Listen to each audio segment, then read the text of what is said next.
Good evening, students. Myself Jitendra Kumar, and today we will discuss upon diatoms or golden algae. Diatoms और golden algae या jewels of सी। मेरा नाम जितेंद्र कुमार है और आप लोग देख रहे हैं इंस्पायर एक्सीलेंस इंस्टीट्यूट।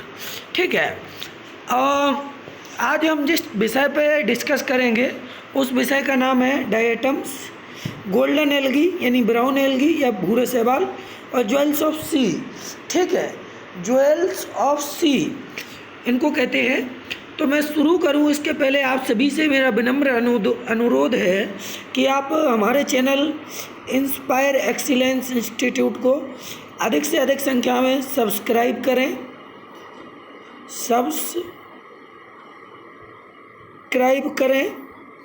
और वीडियो अगर अच्छा लगे तो शेयर करें, लाइक करें और कमेंट करें। चलिए शुरू करते हैं। आज का हमारा जो टॉपिक है वो है गोल्डन एल्गी या ज्वेल्स ऑफ सी। इसको अगर हम हिंदी में बोलें तो जो है भूरे शैवाल, और ये बेसिलेरियोफाइटा या बेसिलेरियोफाइसी क्लास जो होगी वो बेसिलेरियोफाइसी होगी, बेसिलेरियोफाइसी होगी, क्लास बेसिलेरियोफाइसी होगी। और डिवीज़न जो है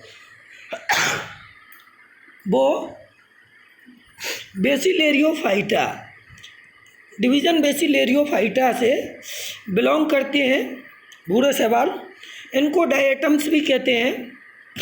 ठीक है, आगे बढ़ें तो हम देखते हैं कि डायटम्स जो है या भूरे शैवाल जो है, इनमें मतलब इनका मतलब जो है, अर्थ जो है वो होता है कि डायटम का मतलब होता है कि कट इनटू टू, यानी दो भागों में कटना। इनकी कोशिका भित्ति पर आधारित है यह नाम। किस पर आधारित है? कोशिका भित्ति पर, क्योंकि इनकी कोशिका जो भित्ति है, सेल वॉल वह दो भागों में विभक्त होती है। इनमें जो पोषण या न्यूट्रिशन होता है, क्या होता है? पोषण या न्यूट्रिशन, वो होलोफिटिक होता है। होलोफिटिक मतलब पादपकाय होता है, अर्थात ये जो है अपना भोजन स्वयं बना सकते हैं। ठीक है, प्रकाश की उपस्थिति में इनमें क्लोरोप्लास्ट पाया जाता है, और क्लोरोप्लास्ट इनमें पाया जाता है। इसके बहुत सारे उदाहरण हैं। नेबिकुला, ठीक है, दूसरा है साइक्लोटेला, तीसरा है पिन्नुलेरिया। ठीक है, ये सब इसके एग्जाम्पल्स हैं। क्या क्या एग्जाम्पल्स हैं? नेबिकुला, साइक्लोटेला और पिन्नुलेरिया, ये एग्जाम्पल्स हैं।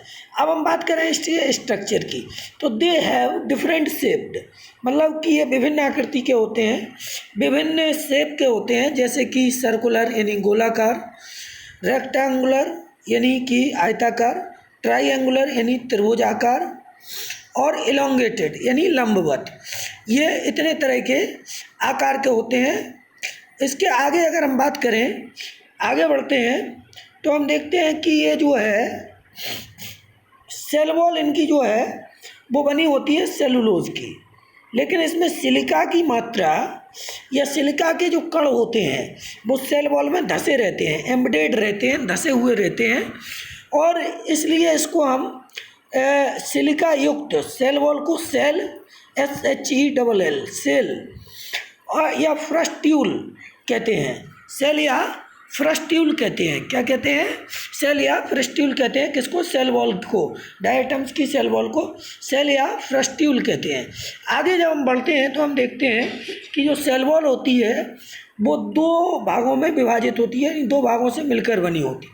इन दोनों भागों को कंबाइंडली यानी जॉइंट रूप से जो है मिला करके थीका बोलते हैं। क्या बोलते हैं? इनको एक शब्द कहा जाता है थीका। ठीक है, थीका में 2 लेयर्स होती हैं। अपर लेयर्स को हम एपिथीका कहते हैं और जो लोअर लेयर्स होती है यानी निचली सतह होती है इसको हाइपोथीका कहते हैं।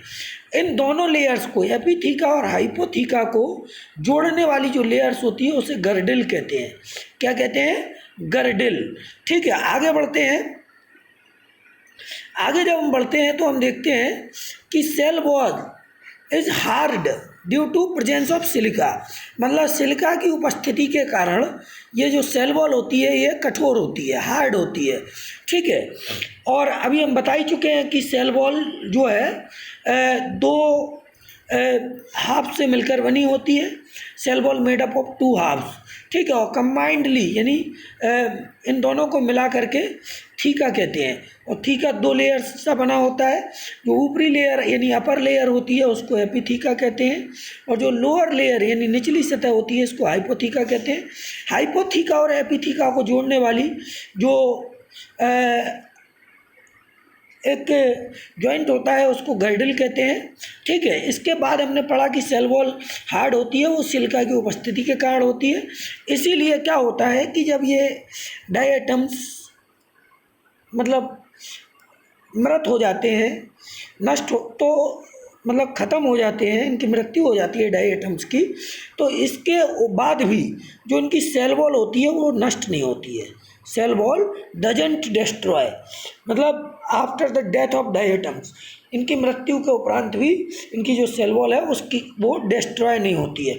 आगे बढ़ें तो देखते हैं कि जो डायटम्स हैं उनमें मतलब उनकी मृत्यु होने के बाद उनकी जो समुद्र हैं या महासागर हैं तो इनकी जो सेल वॉल है उसकी कई चट्टानें बन जाती हैं। मतलब जो रॉक्स हैं, rocks of dead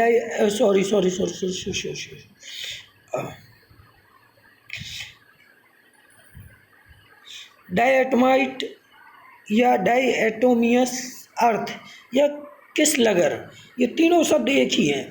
the rocks of dead diatoms in ocean, मतलब कि मृत डायटम्स की जो ओशियन में या समुद्रों में या महासागरों में चट्टानें बनती हैं उनको हम क्या कहते हैं? डायटोमाइट या डायटोमियस अर्थ, इसको किसलगर भी कहते हैं। Diatoms has a single vacuole, diatom की जो कोशिका होती है उसमें एक रिक्तता पाई जाती है और डिप्लॉइड न्यूक्लियस और एक द्विगुणित 2n न्यूक्लियस भी पाया जाता है। इसके अलावा सेल हैज़ क्लोरोप्लास्ट, सेल में क्लोरोप्लास्ट भी पाया जाता है और क्लोरोप्लास्ट में मुख्यतः क्लोरोफिल ए, क्लोरोफिल सी और फ्यूकोजेंथिन या जेंथोफिल पाया जाता है। ठीक है, स्टोरेज फूड मटेरियल जो है वो ल्यूकोसिन या क्राइसोलेमिनेरियन और फैट होता है। डायटम्स में जो स्टोरेज फूड होता है वो ल्यूकोसिन या क्राइसोलेमिनेरियन होता है और फैट भी होती है। डायटम्स आर नॉन मोटाइल, जो डायटम्स होते हैं वो अचल होते हैं और ये पानी में तैरते रहते हैं लेकिन चल नहीं पाते हैं या फ्लोटिंग करते हुए एक जगह से दूसरी जगह पहुंच जाते हैं।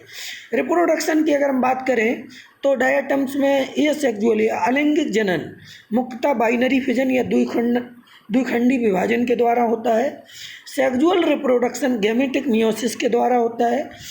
इनके जो डायटम्स में सेक्सुअल रिप्रोडक्शन में जो जाइगोट बनता है उसे हम ऑक्जियोस्पोर कहते हैं। ठीक है, अब डायटम्स के यूज़ की बात कर लें तो डायटम्स का जो यूज़ है वो मुख्यतः साउंड प्रूफिंग के लिए किया जाता है इनका उपयोग। दूसरा, फिल्ट्रेशन ऑफ ऑयल्स, इसके लिए भी किया जाता है। स्टोन पॉलिश के लिए भी, पत्थर की पॉलिशिंग के लिए भी इनका उपयोग किया जाता है और हीट इंसुलेटर के रूप में भी डायटम्स का उपयोग किया जाता है। तो साथियों, ये हमारा डायटम्स पे वीडियो था। वीडियो अच्छा लगे तो अधिक से अधिक संख्या में शेयर कीजिए, लाइक कीजिए और हमारे चैनल को दबाकर सब्सक्राइब कीजिए, कमेंट कीजिए। Thank you for watching this video.